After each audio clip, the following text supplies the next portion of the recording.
This is code.org. Let's see what we're doing. All right, what do we think this does? Now, students, keep in mind, once you type an answer here and hit run, it gets submitted to your teacher and you can't change it. So let's walk through this carefully. Let's think about it. So we have a for loop. We have a 2D array, right? A string array with, and it's a 2D array called alphabet. And this is the first row, which has A, B, C, D. Second row, D through F. Third row is G through I. Now, in our loop, we got a for loop. We start with our iterative variable is column, not index or I. And we say, all right, this variable call is going to start at 0.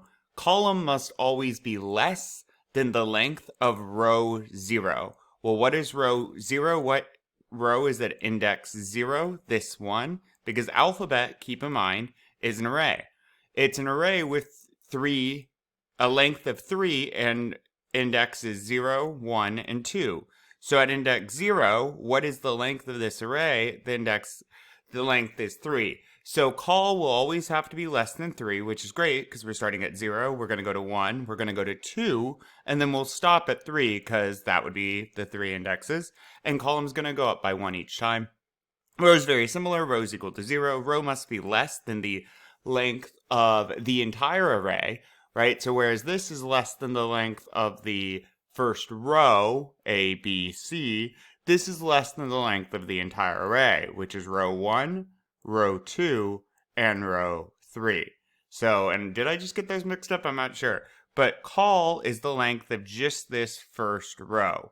It is the length of that because the columns are A, B, and C, right? The columns go this way, and so you need each character in a single row.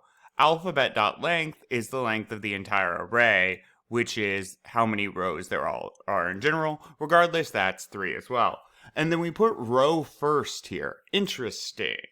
So that means row will be 0, column will be 0. We hit the bottom of this loop, go back here, because we first have to complete this one. Row is now 1. Column is still 0, so then we would print D, bottom of this loop, zoop.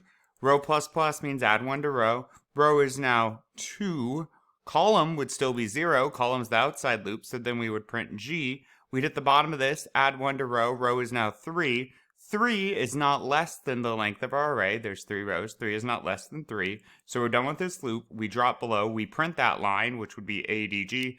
Hit the bottom of this, zoop, back to the top. Column is equal to 0. Column plus plus, which is column plus 1. So 0 plus 1 is 1. 1 is less than the length of the first row, which is 3. So then we keep going. We're now at row is equal to 0. Row is now equal to 0 again. So now we print row 0, column 1, B, zoop, E, ha. So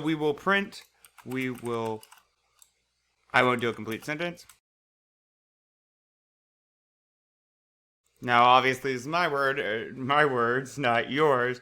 So make sure you also want to be writing in sentences and make sure you understand this. You need to understand how this is actually functioning. The program will print each column out on separate lines.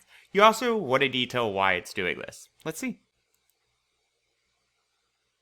Yep, A, D, G, B, F, H. Cool. Onward.